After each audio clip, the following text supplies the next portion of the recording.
केन उपनिषद. आणि या ठिकाणी कालात्मन 5वा असणारा मंत्र. यत् वाचानभ्यदं येन वागभिद्यते तदेव ब्रह्मत्वं विद्धि नेदं यदमुपासते. अशा प्रकारे काय यद वाचानभ्यदितं येन वाक्य विद्यते, काय ज्याच्या जे ब्रह्मदत्त आहे ते काय करतं, हे जी वाणी आहे म्हणजे आपण जे बोलत आहोत या वाणीच्या द्वारे काय त्या ब्रह्मतत्व कसं आहे, कशा प्रकारे आहे त्याचं असणारं गुणवर्णन तुम्ही करू शकत नाही. परंतु तुम्ही या वाणीने त्याचं गुणवर्णन करू शकत नाही, परंतु त्याच्या विना ही वाणी काय आपल्या मुखातून शब्द सुद्धा व्यक्त करू शकत नाही. वाचोह वाचम म्हणजेच काय, वाणी किंवा जो शब्द आहे, शब्द बोलण्याकरिता म्हणून जी अपेक्षित शक्ती आहे ती अपेक्षित शक्ती कोणाची आहे, ती अपेक्षित शक्ती त्या ब्रह्मतत्वाची या ठिकाणी सांगितलेली आहे. आणि म्हणून अशा प्रकारे तदेव ब्रह्मत्वं विद्धिं, की ज्याच्याद्वारे म्हणून सांगितले श्रोत्रस्य श्रोत्रम मनसो मनो यद्वाचोह वाचम स प्राणस्य प्राणः. तो श्रोत्राचं श्रोत्र मनाचं मन जे आहे म्हणजेच काय, या सर्व पंच ज्ञानेंद्रिय, पंच कर्मेंद्रिय, अंतःकरण चतुष्टय या सर्वांना आपल्या आपल्या कार्यामध्ये किंवा आपापली कार्य करण्याची शक्ती जे देत ते ब्रह्म. आणि म्हणून तदेव ब्रह्म या सर्वांच्या मागे असणारा ऊर्जा स्रोत जो आहे ते ब्रह्म. म्हणून तस्य भासा सर्व मिदं विभाती सांगितलं. आणि म्हणून अशा प्रकारे त्याच्या प्रकाशामुळे संपूर्ण न दत्त सूर्यो भाती न चंद्रतारकम नेमा विद्युतो भांति कुतोयमग्निः तमेव भांत मनुभाती सर्व. मी सूर्य, चंद्र, नक्षत्र, अग्नी हे सगळे यांच्यामध्ये त्या परमेश्वराची आरती करायला गेल्यानंतर काय जाणवलं, न दत्त सूर्यो भाती न चंद्र तारकम नेमा विद्युतो भांति कुतोयमग्निः तमेव भांत मनुभाती सर्व. का लक्षात आलं की सूर्य, चंद्र, अग्नी, प्रकाशमान जेवढे जे आहे या सगळ्यामध्ये सगळ्यांना घेऊन त्याची आरती करायला गेल्यानंतर असं लक्षात आलं, तमेव भांतु मनुभाती सर्व, त्याच्या प्रकाशानेच काय सर्वच्या सर्वजण प्रकाशित होत आहे. तस्य भासा, त्याच्या प्रकाशाने सर्वमिदं हे सगळं जे काय आहे विभाती, त्याच्या प्रकाशामुळेच या सर्वांमध्ये जे प्रकाशाचा जो स्रोत आहे, हा जो प्रकाश आहे, हा प्रकाश कोणाचा, हा तो प्रकाश त्याचा आहे. म्हणून तदेव ब्रह्म, याचा प्रकाश ज्याच्यामुळे जय जय ससंवेद्य, की ज्याच्यामुळे जो आतमध्ये आहे आत्मा राम ज्याला आपण म्हणतो, त्याच्यामुळे काय करतो आपण हे सगळे व्यवहार करण्याचं सामर्थ्य आम्हाला जीवनामध्ये प्राप्त होतो. असा जो आत्माराम आहे तो आत्माराम म्हणजेच काय, तदेव ब्रह्मत्वं विद्धि तेच तो ब्रह्मदान नेदम यदितमुपासते. बाकी काय आपण ज्या काय उपासना करत आहोत त्या ठीक आहे, लौकिक अनुषंगाने ठीक आहे, सुगुण उपासना म्हणून ठीक आहे. त्या पंचदेवतांची आपण किंवा इतर देवतांच्या ज्या या ठिकाणी उपासना करत आहोत हे सगळं जे आहे ते ब्रह्म नाही. व्यावहारिकरित्या तुम्हाला त्या त्या गोष्टीच्या अनुषंगाने परस्परम भावयंतः सांगितलं गीतेने. काय की परस्परम भावयंतः, तुम्ही त्यांची पूजन करा, ते त्या अनुषंगाने तुम्हाला प्रसन्न होतील आणि तुम्हाला जे अपेक्षित आहे ते देतील. अशा प्रकारे सृष्टीचक्र चालवण्याकरिता म्हणून जी व्यवस्था आहे त्या व्यवस्थेच्या अनुषंगाने तुम्हाला त्या त्या गोष्टी प्रदान करतील. त्याला सांगितलं की त्यांनी परस्परम भावयंतः श्रेय परम वाप्स्यत, की त्यांच्या वाचून तुम्हाला जे अपेक्षित आहे ते प्राप्त करून घ्या. परंतु जरी प्राप्त करून घ्यायचं असेल तरी ते ब्रह्म नाही. आणि म्हणून काय नेदम यद उपासते, की आपण ज्या बाकी त्या देवतांच्या ज्या उपासना करत आहोत ते ब्रह्म होऊ शकत नाही, हे या ठिकाणी सांगण्याचा प्रयत्न केला. तदेव ब्रह्मत्वं विद्धि नेदम यद उपासते. मग कोण ब्रह्म? या सर्वांच्या अनुस्यूत, सर्वांना ऊर्जा देणार, सर्वांच्या अंतर्मुख आतमध्ये असून सर्वांचं नियमन जे करतं. भीषास्मात् वा तप्पवते भीषो देति सूर्य, सांगितलं. त्याच्या भीतीने सूर्य आहे, चंद्र आहे, वारा वाहतोय. सूर्य वेळेवरच 6 वाजता असेल तर 6 वाजताच उगवतो, वेळेवर संध्याकाळी 6 वाजून 5 मिनिटं त्याच वेळेस मावळतो. चंद्र वेळेवर येतो, वेळेवर मावळतो. हा वायू जो वाहत आहे, हा वायू सुद्धा काय त्याच्याच अनुषंगाने हा वायू सुद्धा या ठिकाणी वाहत आहे. मग ते कोणाच्या? ते जे ब्रह्मतत्व आहे त्याच्या अनुषंगाने. आणि म्हणून तदेव ब्रह्मत्वं विद्या. अशा प्रकारे या सर्वांचं असणारं नियामक,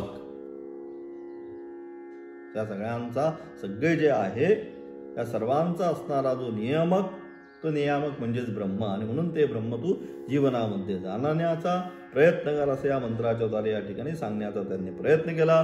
बघू काय म्हणतात आचार्यांचं असणार या ठिकाणी भाष्य. आचार्य या ठिकाणी म्हणतात की यद वाचानभ्युदितम, या वाक्याचा अर्थभाष्यात केलेला आहे त्यांनी पूर्वी. यद म्हणजे काय? यद म्हणजे चैतन्यमात्र सत्तागम असे जे ब्रह्म. यद शब्दाने तिथं यद आलं ना, यद वाचानभ्युदितम, तिथं जो यद आला. मग यद काय? यद वाचानभ्युदितम या वाक्यामध्ये काय भाष्यात असा अर्थ केलेला आहे. यद म्हणजे काय? चैतन्य मात्र सत्तागम असे जे ब्रह्म, असं सर्वांचं असणारं, अनुस्यूत सर्वांमध्ये असणारं. जसं आता अनेक पाठांच्या माध्यमातून आपण हे सांगण्याचा एक प्रयत्न केला. जशी काय विद्युत, लाईट उपकरणं जरी अनेक असली, फ्रीज आहे, आता हे वाजतंय तिथं प्रकाश देतोय, मोबाईल चार्ज करतंय, अनेक वॉशिंग मशीन आहे, हे आहे ते आहे, सगळी जरी विद्युत उपकरणं अनेक घरामध्ये असली तरी या सर्व विद्युत उपकरणांमध्ये असणारी वीज काय ज्याप्रमाणे अनिश्चित एकच आहे, त्याच्यामध्ये जशी भिन्नता नाही, त्याप्रमाणे हे चैतन्य मात्र सत्तागम असे जे ब्रह्म जे आहे ते काय, ते सर्वांमध्ये एक भावाने अनिश्चित आहे. आणि म्हणून तत्त्वमसी म्हणजे ते तू आहे, म्हणजे मी ब्रह्म होत नाही. मद्गत असणारे चैतन्य, प्राणी मात्रामध्ये असणारी जी चैतन्य शक्ती आहे ती चैतन्य शक्ती ही सर्वत्र अनुस्यूत एकच आहे, त्याच्यामध्ये बदल होत नाही, असं या ठिकाणी त्यांना सांगण्याचा त्यांनी प्रयत्न केलेला आहे. आणि म्हणून ते म्हणजे चैतन्य सत्ता काय, तेच ब्रह्म आहे, ते वागेंद्रियाने प्रकाशित होत नाही. आणि म्हणून अशा प्रकारचं ते चैतन्य स्वरूप जे ब्रह्म आहे ते काय, आम्ही त्याचं वर्णन करायला गेलो तर त्याचं काय सांगितलं, त्याचं वर्णन होऊ शकत नाही. मग श्रुती म्हणती यद वाचानभ्युदिते अथवा यत्र वाचो निवर्तन्ते सांगितलं श्रुतीने. अप्राप्य मनसा सह, वाचा वर्णन करायला गेली परंतु वर्णनच करू शकली नाही. मग काय आली, ती परत आली. अप्राप्य मनसा सह, मन सुद्धा म्हटलं मी सांगतो, अमुक करतो, तमुक करतो, परंतु काही कुणी करू शकलं नाही. ते ब्रह्म. आता इथे 3ऱ्या खंडामध्ये ती कथा येते देवाची आणि ब्रह्मांची. त्या ठिकाणी की सगळे गेले, अग्नी गेला, मी सगळं जाळून टाकतो म्हटला त्या ह्याला देवीला. तिने फक्त एक तिनका दिला, तो सुद्धा तो जाळू शकला नाही. मग वायूला म्हणले वायू तू जा. वायू गेला, म्हटलं काय मी सगळं ह्याच्यात वाळू शकतो, उडून देऊ शकतो. त्यापुढे सुद्धा एवढीसा एक तिनका टाकला, तो सुद्धा त्यांनी हलवू शकला नाही. मग इंद्र म्हटला मीच जातो, मी पाहतो. मग ती देवी म्हटली हे सगळ्याच्या मागे जे आहे ती चैतन्य शक्ती आहे, त्या चैतन्य शक्तीमुळेच तुम्ही हा विजय प्राप्त करून घेतलेला आहे. म्हणून अहम भावना तुमच्यामध्ये जी झालेली आहे, आम्ही जिंकलो ही ठेवू नका. हे आता 3ऱ्या खंडामध्ये येईल ती गोष्ट या ठिकाणी. आणि म्हणून अशा प्रकारे मग काय, म्हणून त्याच्यासाठी त्याचं वर्णन, ते ब्रह्मतत्वाचं जे वर्णन आहे निर्विकार आहे, ते निराकार निर्विकार कसं काय वर्णन करणार ते. मग काय, म्हणून हा फक्त अनुभवाचा विषय त्या ठिकाणी. आत्ता प्राथमिक स्टेजमध्ये काय, तो अनुभवाचा विषय फक्त, ज्याचा त्याच्यापेक्षा अनुभव साधनेचा. पुढे पुढे जाऊन अनुभव सुद्धा नाही राहत. अनुभव घेण्यासाठी सुद्धा वस्तूची भिन्नता पाहिजे. अवघा रंग एक झाला. ज्या ठिकाणी सगळा रंग एक होतो त्या ठिकाणी मग अनुभव घेणारा आणि देणारा, हे द्वैत जी बुद्धी आहे ही द्वैत बुद्धी सुद्धा संपून जाते. मग काय आता सर्व अथांग एकच, जसा समुद्र सर्वत्र एकच समान राहतो त्याप्रमाणे अवघा रंग एक झाला म्हणून सांगितलं. एकच रंग त्याला दिसतो. कुठला? त्या ब्रह्मनादाचा, त्या ब्रह्माचा असणारा एकच चैतन्य अनुस्यूत सगळ्यामध्ये. विद्या विनय संपन्ने ब्राह्मणे गविहस्तिनी शुनिजैव स्वभागे च पंडिता समदर्शन, म्हणून समदर्शन सांगितलं. म्हणून ते असं जे ब्रह्मतत्व आहे ते ब्रह्मतत्व प्रकाशित करण्यासाठी काय, हे स्थूल देहाची ही जी पंच ज्ञानेंद्रिय पंच कर्मेंद्रिय मन सगळे गेले, पण कोणालाही त्या ब्रह्मतत्वाचं वर्णन करता आलं नाही. आणि म्हणून काय, मौनेन म्हणून सांगितलं. मौनम व्याख्या प्रकटित परब्रह्मतत्व सांगितलं की मौन स्वरूपानेच दक्षिणामूर्तीने मग काय केलं, काय बोलायचं, शब्दातीत येते. शब्दाने त्याचं वर्णन करू शकत नाही. मग काय, ते शब्दातीत असल्यामुळे वर्णनातीत असल्यामुळे मग काय भगवान दक्षिणामूर्तींनी मग काय केलं, फक्त मौन स्वरूपाने.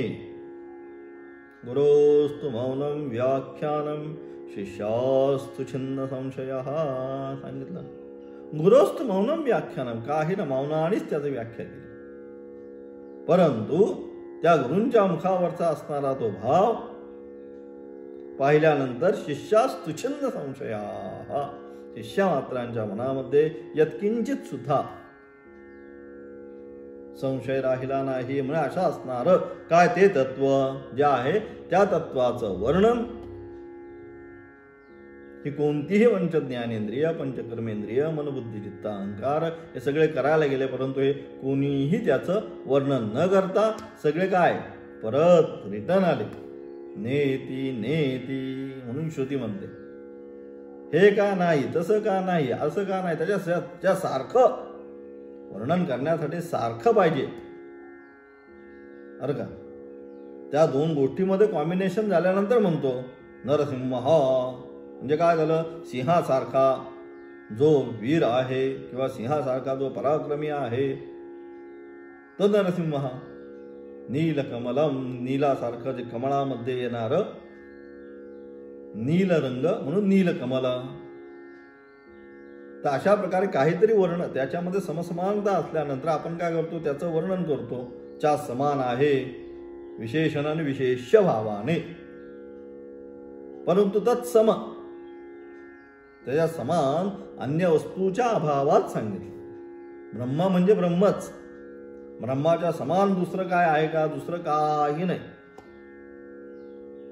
स एक सांगितलं, तो कसा आहे, तो एकच आहे, तर भिन्न तया दुसरं काही नाही. अन्य वस्तूच्या अभावात काय वर्णन करणार, कसं वर्णन करणार, कोण वर्णन करणार, कोणत्या प्रकाराने वर्णन करणार, कोणतं विशेषण कोणतं विशेष्य त्या ठिकाणी वापरणार, एकच वस्तू, बाकी काही नाही. म्हणून सगळे जे आहे सगळं जे आहे शास्त्र त्या ठिकाणी काय सगळं थांबवतं. म्हणून मग श्रुती स्वतः म्हणते, काय म्हणते श्रुती, नेती नेती, वर्णन करायला गेलो पण न इति न इति, हे का नाही ते का नाही, का काय करणार, समानच वस्तूच्या अभावात किंवा विशेषण तरी काय देणार त्याला, त्याचं विशेषण तेच ब्रह्म समान, अन्य दुसरं काही नाही.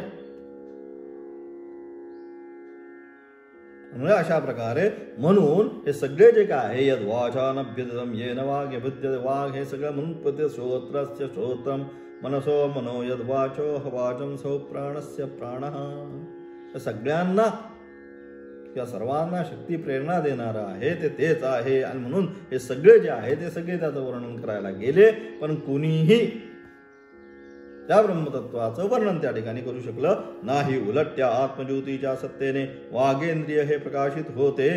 आणि म्हणून त्या आत्मज्योतीच्या प्रकाशाने काय होतं, त्या आत्मज्योतीच्या प्रकाशाने म्हणजे त्याच्या सत्तेने इथं जी सत्ता आहे सुसम स्वरूप असणारी, जय जय सुसंवेद्य स्वरूप असणारी सत्ता, त्या सत्तेमुळे जोपर्यंत काल म्हणून आपण पाहिलं, जोपर्यंत हा वायू प्राणवायू या ठिकाणी आहे, श्वास उच्छ्वास जोपर्यंत चालत आहे तोपर्यंत सांगितलं. म्हणून तिथं आता पुन्हा येईल मंत्र, तो अत्यंत सुंदर मंत्र, इह चेद वेदी आता सत्यम असते न चेत इह अवेदी महदी विनष्टीही. आता याच उपनिषदामधला मंत्र लगेच जाणून घे काय जे असेल ते, आताच जाणून घे म्हणतात. इह चेद वेदी असं सत्यम, सत्यम काय आहे या संपूर्ण जगतामध्ये, काय सत्य आहे ते आत्ताच म्हणतात. इह म्हणजे आत्ता, लगेच. मी रिटायर झाल्यानंतर जाणेल, मी 60 झाल्यानंतर मला सगळे मिळेल, हे मिळेल ते मिळेल, मी जाणेल, नाही म्हणतात. आयुर्नश्यति प्रतिक्षणम विद्युच्चलम जीवितम सांगितलं. प्रत्येक क्षणाक्षणाने आपण काय चाललोय, त्या मृत्यूच्या मुखामध्ये चाललेलो आहे. विद्युच्चलम जीवितम सांगितलं. जीवन कसं आहे, ज्याप्रमाणे ती लाईट विद्युत एका क्षणामध्ये कडून नाहीशी होती, तसं आपलं जीवन कोणत्या क्षणी. आणि आता त्याचा अनुभव तर आपण सगळे घेत आहोत. क्षणाक्षणाला आपण विचार पण केलेला नसतो की अशा व्यक्तीबद्दल आपल्याला काही ना काहीतरी ऐकायला येत आहे. ॲक्सिडेंट झाला, हे झाला, ते झाला, अटॅक आला, बीपी वाढला, अमुक झालं, अनेक गोष्टी ऐकायला येतात. म्हणून शास्त्र म्हणते इह चेद वेदी, आता वेळ आहे तोच, काय कर जाणून घे. इह चेद वेदी आता सत्यम असते. काय आहे याच्यामध्ये, हे सगळा जो संसार आहे, संसारामध्ये सत्य काय आहे, लटिका व्यवहार सर्व संसार वाया येर झार हरिवीन. ह्या संसारामध्ये जर हरी नसेल तर काय, वाया येर झार, फक्त येणं आणि जाणं येणं. पुनरपी जननम आचार्यांच्या भाषेमध्ये पुनरपी मरणम पुनरपी जननी जठरे शयनम सांगितलं. जन्म मरण जन्म मरण जन्म मरण. म्हणून म्हणतात मग ऋषी या ठिकाणी काय, ह्याचे वेद्य लगेच जाणून घे. या सगळ्याचं मागचं जे सत्य तत्व जे आहे, सत्य तो निश्चितपणे जाणून घे. नाही तर महदी विनष्टी, जर काय जाणून घेतलं नाहीस तर काय होईल, महान अनर्थ तुझ्या होईल. म्हणून ते ब्रह्मतत्व जे काय आहे जीवनामध्ये, ते आपल्याला काय केलं पाहिजे, जाणून घेतलं पाहिजे. आणि म्हणून ते जे ब्रह्मतत्व आहे त्याच्यामुळे ही वाक बोलते, म्हणून ही वाचा काय करतात. आणि म्हणून उलट त्या आत्मज्योतीच्या सत्तेने हे वागेंद्रिय प्रकाशित होत आहे. हे वागेंद्रिय वाक जे आहे, आपण जे बोलत आहोत, हे वागेंद्रिय काय, त्या आत्मज्योतीच्या सत्तेने हे आता जे काही प्रकाशित झालेलं आहे, हे कशामुळे, तर त्या आत्मज्योतीच्या प्रकाशाने हे प्रकाशित झालेले आहे. आणि म्हणून प्रकाशित होते. वागेंद्रियाचे स्वरूप काय हे भाष्यामध्ये वर्णन किंवा हे जे वागेंद्रिय आहे, मग याचं नक्की स्वरूप काय, आपण जे बोलतो वाक म्हणतो, श्रोत्रम त्वक चक्षु रसना घ्राणम, त्यामध्ये जी वाक आहे, वाक ती त्या वाकचं वास्तविक स्वरूप काय, तर ते सांगितलं. आणि म्हणून वागेंद्रियाचे स्वरूप काय हे भाष्यात वर्णन केलेले आहे. जिव्हा मूलादी अष्टस्थानांचे ठिकाणी असलेले अग्निदेवताक वर्णांचे अभिव्यंजक म्हणजे काय, व्यक्त करणे, असे हे साधन वागेंद्रियाची संज्ञा आहे. म्हणजेच काय, जिव्हा मूलीदेव अष्टस्थानानी, म्हणजे या ठिकाणी जी काय म्हणजे आपण शब्द निस्ता बोलतो, पण शब्द बोलताना तो शब्द आपल्या मुखामध्ये काय 8 ठिकाणून तो शब्द काय होतो, प्रगट होतो. मग ती जी 8 स्थानं आहे, तीच 8 स्थानं या ठिकाणी सांगितली.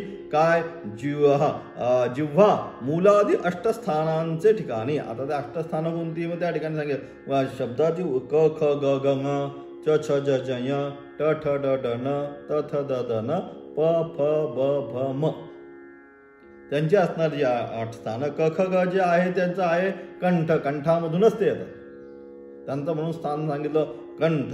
त्यानंतर च छ ज न तालू, तालू म्हणजे जिव्हा इथे वरती ज्या ठिकाणी आपली टेकते बघा, च छ ज झ ज्या ठिकाणी जिव्हा टेकते त्याला म्हणतात तालू.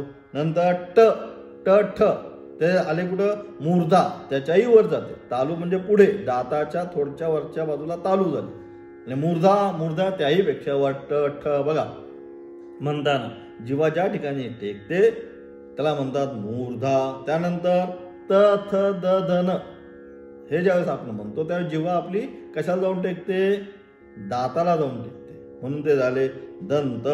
नंतर प फ ब भ म, बाकी काही पुढे टेकत नाही जीवा, फक्त ओठ चालतात. प फ ब भ म, मग ते काय झाले, ते ओष्ठ झालं. नंतर त्या प्रत्येकाचं शेवटचं जे आहे त्याला म्हणतो आपण नासिका. अनुनासिक म्हणजे काय, यम गम नम, फक्त नाकाच्या द्वारे त्याचं उच्चारण होतं, म्हणून नासिका. नंतर ए आणि ऐ हे म्हणत असताना कुठे जातो, कंठ आणि तालूला लागतं. आणि ओ आणि औ ह्याला लागलं कंठ, ओष्ठ व जो आहे हा दंत ओष्ठ. आणि हच्या वेळेस कुठंच टेकत नाही आपली जीव, म्हणून मग हला काय सांगितलं, महाप्राणोच्चार्य. हे सगळं संस्कृत आता हे अलग लक्षात. व्याकरण शब्दाची उत्पत्ती जी आहे कशा प्रकारे झाली, पाणिनी नावाचे असणारे महर्षी, या पाणिनी महर्षींनी काय पूर्वी आपली असणारी गुरुकुल परंपरा, त्या अनुषंगाने काय झालं, आई वडिलांनी घेतलं आणि त्यांना आश्रमामध्ये नेऊन सोडून आले गुरुकुलामध्ये. परंतु लहानपणी पाणिनीची असणारी जी बुद्धी होती अत्यंत थोडीशी जड होती, त्यामुळे सगळं व्याकरण बिकरण ते जड विषय हा सगळा, हा जो आता आपण विषय शिकतो हा काय अत्यंत जड, याला बुद्धीचाच विषय येते. इथं गप्पा आणि गोष्टी चालत नाही, तार्किक विषय हा सगळा. आणि म्हणून काय याला बिचारा हा पाणिनी महर्षी आहेत ते, अलग लक्षात. मग काय, गुरुकुलामधनं ते आपले घरी निघून यायचे, पुन्हा महिनाभर तिथं राहायचे, कंटाळा आला की शिकायचा, मग पुन्हा घरी यायचे. असं चालू असताना एक दिवस असंच वैशाख किंवा मे मध्ये घरी येत असताना मध्ये तहान लागते. तहान लागल्यानंतर एका विहिरीवर जातात आणि मग विहिरीवर गेल्यानंतर पाणी प्यायला ज्यावेळेस आरंभ करतात, ती महिला पाणी ओतत असेल त्यावेळेस त्यांची दृष्टी पाणी पित असताना, आता विहिरीवर असणारी दगडाची असणारी विहीर, पूर्वी पार असणारी हौद विहीर, त्या ठिकाणी त्यांची नजर एक खाली दगडावर जाते, की ज्या दगडावर काय अनेक सातत्याने ते घडे किंवा माठ ठेवून ठेवून आपण बघतो दगडांना. आता काय विहिरी गेल्या, हौद गेले, सगळंच गेलं आता. ते ठेवून ठेवून त्या ठिकाणी एक गोल आकार सुंदर असा गुळगुळीत तयार झालेला असतो, त्याच्यावर त्याची नजर जाते पाणिनी महर्षींची. म्हणताना मग त्यांना ते त्या ठिकाणी पाहिल्यानंतर अरे त्यांच्या मनामध्ये विचार येतो, या संपूर्ण सृष्टीमध्ये अत्यंत कठीण असणारा हा दगड, परंतु या दगडावर सुद्धा पुन्हा पुन्हा पुन्हा पुन्हा, कारण दररोज तिचा संस्कारच होतो. तो महिला लोक आपल्या हंडा भरला की तिथं तो ठेवणार, तो संस्कार काही केला तर तो दगड सुद्धा काय करतो, एक ठराविक आकार जर ग्रहण करत असेल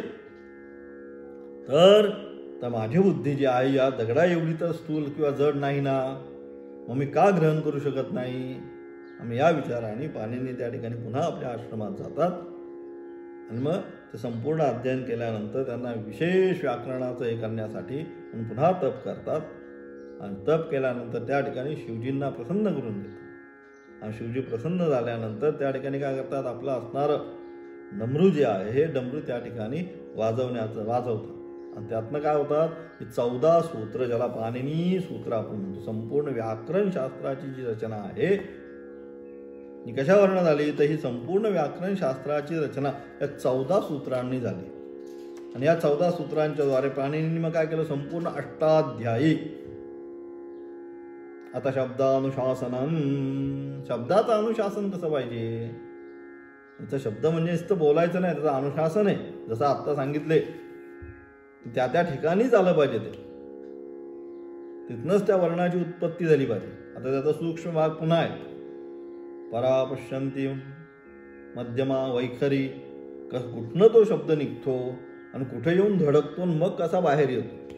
म्हणजे संपूर्ण जे शास्त्र आहे हे शास्त्र काय केलं पाणिनींनी, त्याला म्हणतो आपण अष्टाध्यायी नावाचा असणारा संस्कृतचा महान ग्रंथ आहे, की त्याच्याद्वारे संपूर्ण शास्त्राचं त्यांनी नियोजन केलं. आणि त्याच्यामध्ये काय सांगितलं पहिले तर त्याचं मूलभूत काय, तर मूलभूत ही 14 सूत्र.